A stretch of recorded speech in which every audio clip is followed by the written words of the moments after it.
एक गांव में बोधूराम नाम का एक भुलक्कड़ इंसान रहता था। बोधूराम को एक अजीब बीमारी थी। वो अचानक से सब कुछ भूल जाता था।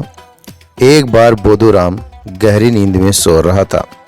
बोधूराम की पत्नी गोमती ने कहा, अब उठ भी जाओ, कब तक खराटे लेकर सोते रहोगे? दोपहर होने को आई, मगर तुम्हारी कुंभकर्ण वाली नींद खुलने का नाम ही नहीं ले रही। गोमती के जोर से बोलने पर अचानक बोधूराम की आंख खुल गई और वो गोमती को क्रोध भरी नज़रों से देखने लगा। गोमती बोली, मुझे इतने गुस्से में क्यों देख रहे हो? मैंने ऐसा क्या कर दिया? सिर्फ तुम्हें सोते हुए को जगाया ही तो है। अचानक बोधूराम ने गोमती का गला पकड़ लिया और बोला, ओए, कौन है तू और मेरे घर में कैसे घुसा? गोमती बोली, ये क्या बकवास कर रहे हो तुम? मैं तुम्हारी पत्नी हूँ गोमती, छोड़ो मुझे। बोधूराम बोला, ओ, याद आ गया, तू वही पप्पू चोर है ना जो मुझे मूर्ख बनाकर भाग गया था। आज तो तेरी खैर नहीं। आज मैं तेरे को वो मार लगाऊंगा कि तू दोबारा चोरी करके मुझे मूर्ख बनाने की हिम्मत नहीं करेगा। गोमती बोली, पता नहीं कौन सा वो मनहूस दिन था जब तुम्हें ये भूलने की बीमारी लगी थी। इतना कहकर गोमती ने बोधूराम को धक्का दे दिया। गोमती बोली, आइंदा मेरा गला पकड़ने की कोशिश की ना तो मार मार के तुम्हारी हड्डी पसली एक कर दूंगी। बोधूराम बोला, ओए पप्पू, ओए, तू लड़की की आवाज़ निकाल कर मुझे मूर्ख नहीं बना सकता। गोमती बोली, हे भगवान, अब मैं क्या करूं इसका? इतना कहकर गोमती ने एक जोरदार हाथ बोधूराम के सिर पर मार दिया। सिर पर हाथ पड़ते ही बोधूराम अचानक से गोमती की ओर देखकर बोला, अरे गोमती, क्या हुआ? तुम मुझे गुस्से से क्यों देख रही हो? गोमती बोली, पता नहीं कौन सा मनहूस दिन था जब मैंने तुमसे शादी की। आज तो तुमने हद ही कर दी, मेरा गला पकड़ लिया। सच सच बताओ, तुम्हें ये भूलने की बीमारी कब लगी? बोधूराम बोला, तुम तो जानती हो कि मैं जब 15 साल का था तब एक लड़की की जान बचाते समय कुछ गुंडों ने मेरे सिर पर एक लोहे की राड से मार दिया था। गोमती बोली, बंद करो अपनी ये घिसी पिटी बकवास। गलती मेरी थी, मुझे तुम्हें कब का तलाक दे देना चाहिए था। शादी के 2 दिन बाद जब पिताजी मुझे लेने आए थे तब तुम ये भी भूल गए थे कि वो तुम्हारे ससुर है और तुमने उनके गाल पर एक जोरदार तमाचा लगा दिया था। उस दिन के बाद आज तक पिताजी यहाँ पर नहीं आए। बोधूराम बोला, मुझे तुम्हारे पिताजी पर उठाए गए हाथ का बहुत अफसोस है, लेकिन अब वो यहाँ पर क्यों आएंगे? वो तो कब का सवरक सिधार गए ना। गोमती बोली, क्या बकवास कर रहे हो तुम? मेरे पिताजी कब सवरक सिधार गए? वो तो जीवित है। बोधूराम बोला, क्या बात कर रही हो तुम भी? परसों ही तो मैं उनकी अर्थी को कंधा देकर आया था। गोमती ने कहा, अरे मूर्ख इंसान, वो तो हमारे पड़ोस की ताई का देहांत हो गया था जो पूरे 110 साल की थी। अब अपना बेकार समूह लेकर यहाँ से निकल जाओ, इससे पहले कि मैं अपना आपा खो बैठूं। बोधूराम खामोशी से घर के बाहर निकल गया। वो घर से बाहर निकला ही था कि तभी वो दोबारा सब कुछ भूल गया।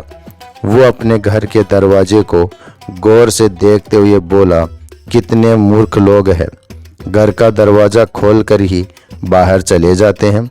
कोई चोर उचक्का घर में घुसकर चोरी करके ले जाएगा, फिर बाहर यही लोग बवाल मचाएंगे कि चोरी हो गई। इतना कहकर बोधूराम अपने ही घर का दरवाज़ा खटखटाने लगा और बोला, घर में कोई है क्या? बोधूराम की आवाज़ सुनकर गोमती अपने आप से बोली, अरे इन्हें क्या हो गया? अभी कुछ देर पहले ही तो बाहर गए थे, कहीं ये फिर से कुछ भूल तो नहीं गए? गोमती दौड़ती हुई बाहर आ गई और बोधूराम को क्रोध भरी नज़रों से देखने लगी। बोधूराम ने कहा, माफ़ कीजिएगा बहन जी। गोमती बोली, बहन जी ये क्या कह रहे हो तुम? बोधूराम ने कहा, अरे आपको बहन जी नहीं कहूँ तो और क्या कहूँ? मैं तो सिर्फ आपको ये बताने के लिए आया था कि आपके घर का दरवाज़ा खुला हुआ था। मुझे लगा शायद घर में कोई मौजूद नहीं है। इतना कहकर बोधूराम वहाँ से चला गया और गोमती अपने दोनों हाथों से अपना सिर पीटने लगी। बोधूराम सीधा बाजार गया। अचानक बोधूराम की नज़र गांव के सरपंच पर पड़ी। बोधूराम सीधा गांव के सरपंच के पास गया और बोला, क्या हाल है सरपंच जी? मुझे आपसे ज़रूरी बात करनी है। सरपंच बोला, अरे लगता है इस भुलक्कड़ की याददाश्त इस समय सही है, इसीलिए सरपंच कह रहा है। सरपंच बोला, क्या बात है बोधूराम, आज तू चिंता में नजर आ रहा है। बोधूराम ने कहा, बात यह है सरपंच जी, आप तो जानते हैं कि जब से मुझे पप्पू चोर ने मूर्ख बनाया ना, तब से मेरी जिंदगी खराब हो गई है। सरपंच ने कहा, अरे बोधूराम, तू ये बात कब समझेगा कि पप्पू ने तुझे मूर्ख नहीं बनाया, बल्कि तेरी भूलने की आदत ने तेरी जिंदगी को हराम कर रखा है रे। अरे बेचारा पप्पू चोर तो फर्श लेकर भाग रहा था, तुझे क्या जरूरत थी पप्पू चोर का पीछा करने की? ऊपर से जब पुलिस वाले ने तुझे पकड़कर पप्पू चोर का पता पूछा तो तू भूल गया और तूने पुलिस वाले के ही गाल पर जोर से चांटा जड़ दिया था। तभी सरपंच के बगल में खड़ा हुआ दिलीप धीरे से सरपंच के कान में बोला, सरपंच जी, बोधूराम को समझाने मत बैठो, कहीं ये फिर से भूल गया तो हम दोनों के लेने के देने पड़ जाएंगे। आप तो जानते हैं ना बोधूराम का गुस्सा, उसके गुस्से के आगे कोई नहीं टिक पाता। सरपंच ने कहा, तुम सही कह रहे हो दिलीप। इतना बोलकर सरपंच बोधूराम से बोला, अच्छा बोधूराम, मैं चलता हूँ। इतना कहकर सरपंच ने प्यार से बोधूराम का सर सहला दिया और सरपंच यही भूल कर बैठा। बोधूराम दोबारा सब कुछ भूल गया और सरपंच को गौर से देखने लगा। सरपंच ने कहा, क्या हुआ बोधूराम, तुम मुझे इतनी गौर से क्यों देख रहे हो? अचानक बोधूराम ने एक जोरदार चांटा सरपंच के गाल पर जड़ दिया और बोला, मुझे मूर्ख समझा है क्या तूने पप्पू चोर? तुझे क्या लगा तू मेरी आंखों के सामने से दोबारा बचकर भाग जाएगा? आज तो तेरी खैर नहीं रे, मैं तुझे घसीटता हुआ पुलिस थाने में ले जाऊंगा। दिलीप बोला, अरे सरपंच जी, ये क्या कर दिया आपने? एक तो इस भुलक्कड़ की याददाश्त कब चली जाती है, कब आ जाती है, कुछ भी पता नहीं चलता। ऊपर से आपने इसके सर पर हाथ फेर दिया। अरे एक तो इसका छोटा सा दिमाग है, अब तो आपको ईश्वर ही बचा सकता है। तभी बोधूराम दिलीप की ओर देखकर बोला, थानेदार साहब, यही है वो पप्पू चोर जो फर्श चुराकर भाग रहा था, इसे गिरफ्तार कर लीजिए। दिलीप बोला, अबे भुलक्कड़ आदमी, मेरी समझ में ये नहीं आता कि तू इस गांव में पैदा ही क्यों हुआ। जिस पप्पू चोर की तू बात कर रहा है ना, उस घटना को तो 1 साल हो गया है, लेकिन तू सब कुछ भूल जाता है, बस यही बात नहीं भूलता। कभी कभी तो मुझे लगता है कि तू बस नौटंकी करता है। बोधूराम बोला, क्या बकवास कर रहे हो तुम? क्या तुम थानेदार नहीं हो? दिलीप बोला, अरे नहीं रे, मैं थानेदार नहीं हूँ। बोधूराम बोला, तो फिर मुझे थाने तक ले चलो, बता रहा हूँ, नहीं तो मैं तुम्हारा भी मार मार कर बुरा हाल कर दूंगा, बता रहा हूँ। दिलीप बोला, अरे ठीक है महाराज, ठीक है, चलिए मेरे साथ, मैं आपको थाने तक छोड़ता हूँ। दिलीप की बात पर सरपंच बोला, अबे मूर्ख आदमी, ये क्या कर रहा है तू? मुझे बचाने की बजाय तू उसे थाने का पता बता रहा है। दिलीप बोला, सरपंच जी, आपकी भलाई के लिए कर रहा हूँ। इस भुलक्कड़ की याददाश्त कभी कभी तो 2 मिनट में वापस आ जाती है और कभी कभी 2 दिन तक वापस नहीं आती। हो सकता है पुलिस वाले आपको इससे छुड़ा ले। सरपंच वहां से भागने ही वाला था कि तभी बोधूराम ने सरपंच को दबोच लिया और बोला, भागता कहाँ है पप्पू, आज तो मैं तुझे स्वयं सलाखों के अंदर बंद कर दूंगा। चलो गोमती। दिलीप बोला, ये गोमती कौन है बे? बोधूराम बोला, अरे तुम्हारा नाम गोमती है, मैं तुमसे बात कर रहा हूँ, क्या तुम गोमती नहीं हो?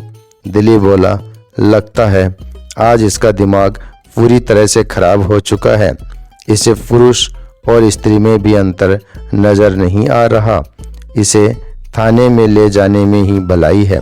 दिलीप बोधूराम की ओर देखकर बोला, बोधूराम जी चलिए, मैं आपको थाने ले चलता हूँ। कुछ ही देर में बोधूराम सरपंच को लेकर थाने के अंदर थानेदार के सामने खड़ा हुआ था।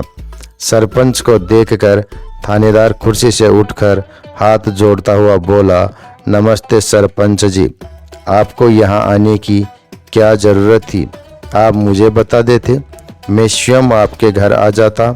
और आपको इसने पकड़ क्यों रखा है? सरपंच बोला, अरे वो सब छोड़ो थानेदार साहब, पहले मुझे इस बुलक्कड़ से बचाओ। थानेदार क्रोधित होकर बोधूराम की ओर देखते हुए बोला, छोड़ दे सरपंच को। अरे तुमने सरपंच जी को क्यों पकड़ रखा है? बोधूराम बोला, थानेदार साहब, ये वही पप्पू चोर है जो फर्श चुरा के भाग रहा था और मैं इसका पीछा कर रहा था। आपने मुझे पकड़ लिया था, मैं उस वक्त भूल गया था, अब मुझे सब कुछ याद आ गया, इसे गिरफ्तार करके जेल में डाल ही दीजिए। थानेदार ने कहा, अरे तेरा दिमाग तो सही है, अरे तू मुझे कौन सा थानेदार समझ रहा है?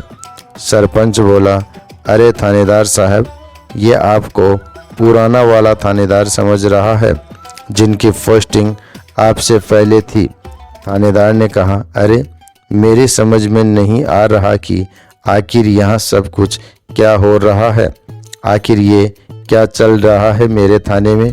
दिलीप जो काफ़ी देर से चुप था, एक ही सांस में उसने थानेदार को बोधूराम के भूलने की आदत बता दी। थानेदार बोला, अच्छा तो ये बात है, तो इसे किसी पागल खाने में भर्ती करो। इस तरह की भूलने की बीमारी तो मैंने सिर्फ गजनी फिल्म में देखी थी, वास्तविकता में भी ऐसा होता है क्या? कहीं इसके सर पर किसी ने रोड तो नहीं मारी थी? दिलीप बोला, थानेदार साहब, बोधूराम का भी यही कहना है कि जब ये 15 साल का था तब कुछ लड़के किसी लड़की को छेड़ रहे थे, इसने बचाने की कोशिश की तो एक लड़के ने इसके सर पर रोड मार दी, तब से इसे ऐसी भूलने की बीमारी हो गई है। थानेदार बोला, क्या तुम सच बोल रहे हो? इतना कहकर थानेदार बोधूराम की ओर देखकर बोला, मैं तुम्हें आखिरी चेतावनी देता हूँ, सरपंच जी को छोड़ दो। मगर थानेदार की बात का बोधूराम पर कोई असर नहीं पड़ा। थानेदार ने एक जोरदार चांटा बोधूराम के सर पर दे मारा।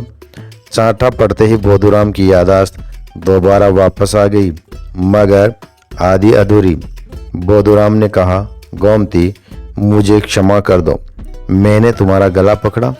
तुम तो जानती हो कि मुझे भूलने की बीमारी है और मैं स्वयं इस बीमारी से परेशान हूँ। थानेदार बोला, ये क्या बकवास कर रहे हो तुम? कौन गोमती? बोधूराम बोला, तुम ही तो मेरी गोमती हो, मेरी पत्नी।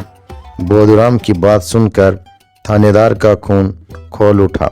वह तुरंत रिवॉल्वर निकालकर सरपंच की ओर देखते हुए बोला, इसे यहाँ से ले जाओ सरपंच जी, और इससे पहले कि मैं अपनी पिस्तौल की सारी गोलियां इसके सीने पे चला दूं, ले जाओ इसे यहाँ से। थानेदार ने सिपाही से कहा, मुझे 2 डिस्प्रिन की गोली ला कर दो, मेरा सर दर्द के मारे फटा जा रहा है। मेरी समझ में नहीं आता कि तुम इस गजनी को झेलते कैसे हो। इसे किसी पागल खाने में भर्ती कराओ, वरना ये किसी दिन अपरिचित बन जाएगा और सबका जीना हराम कर देगा। सरपंच बोधूराम को लेकर उसके घर पहुंच गया। गोमती बोली, नमस्ते सरपंच जी, ये आपके साथ क्या कर रहे हैं? सरपंच बोला, गोमती, तुम्हारे पति ने सबसे पहले तो मुझे पीटा और मुझे पकड़कर थाने ले गया। और तो और इसने 2 मिनट में थानेदार का पूरी तरह से दिमाग खराब कर दिया। थानेदार ने तो क्रोधित होकर रिवॉल्वर भी निकाल ली थी। वो तो अच्छा हुआ कि मैं इसे यहाँ पर ले आया। गोमती बोली, तो यहाँ पर क्यों ले आए? थानेदार से बोल देते कि सारी की सारी गोलियाँ इनके ऊपर चला देते, तब जाकर मुझे खबर सुनाते कि तुम्हारे पति को थाने में गोलियों से छलनी कर दिया। सरपंच जी, मैं सारे गांव में लड्डू बांटती। सरपंच बोला, कैसी पत्नी हो तुम? तुम्हें शर्म आनी चाहिए ऐसी बातें करते हुए। बोधूराम जैसा भी है तुम्हारा पति है और तुम अपने पति के बारे में ऐसी उल्टी सीधी बातें कर रही हो, बताओ। सरपंच ने इतना कहा ही था कि तभी बोधूराम ने एक जोरदार चांटा सरपंच के गाल पर जड़ते हुए बोला, तुझे शर्म नहीं आती अपनी पत्नी से इतने बुरे अंदाज में बात करते हुए? सरपंच ने कहा, ये क्या बकवास कर रहे हो तुम बोधूराम? ये तुम्हारी पत्नी है, मेरी नहीं। बोधूराम ने दोबारा सरपंच के गाल पर चांटा जड़ दिया। बोधूराम ने कहा, मूर्ख आदमी, तुझे अपनी जुबान से ये कहते हुए जरा भी शर्म नहीं आई? मैं तो एक सन्यासी हूँ, मैं आजीवन अविवाहित रहने का प्रण ले चुका हूँ और तुम अपनी पत्नी को मेरी पत्नी बता रहे हो। बोधूराम की बात सुनकर गोमती का गुस्सा 7वें आसमान पर पहुंच गया। गोमती बोली, हे भगवान, आज इन्हें क्या हो गया है? इससे पहले कभी इतना खतरनाक बोलने का दौरा नहीं पड़ा इन्हें। इतना कहकर गोमती ने बोधूराम के सर पर कस के गुस्सा मारा। गुस्सा पड़ते ही बोधूराम की याददाश्त फिर से वापस आ गई। बोधूराम ने कहा, गोमती, तुम मुझे इतना क्रोध से क्यों देख रही हो? बोधूराम ने सरपंच को देखते हुए गोमती से कहा, क्या तुमने सरपंच जी को चाय पिलाई या नहीं? सरपंच ने कहा, भगवान का लाख लाख शुक्र है कि तुम्हारी याददाश्त वापस आ गई। तभी वहां बोधूराम के चाचा हरलाल आ गए। हरलाल दूसरे गांव के सरपंच थे। हरलाल ने कहा, कैसी हो बहू? आज बड़े सालों बाद मुझे अपने भतीजे की याद आ गई, सोचा कि इससे मिलने चला आऊं।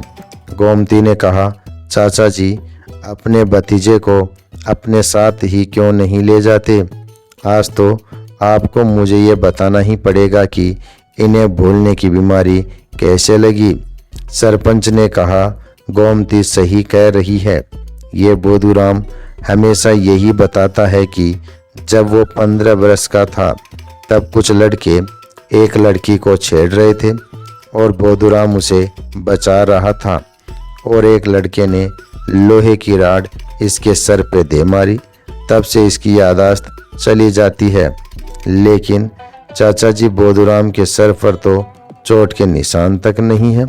सरपंच की बात सुनकर हरलाल जोर जोर से हंसते हुए बोले, अरे सरपंच जी, झूठ बोलता है ये मेरा भतीजा जो है। बात असल में यह है कि जब ये 15 साल का था तब ये एक लड़की को पसंद करता था, मगर ये नहीं जानता था कि वो लड़की पहले से शादीशुदा थी और एक 2 वर्षीय पुत्र की माँ भी थी। ये मूर्ख अपने प्यार का इजहार करने उस स्त्री के पास पहुंच गया। उस समय वो स्त्री अपने बच्चे के लिए एक क्रिकेट बैट खरीद रही थी।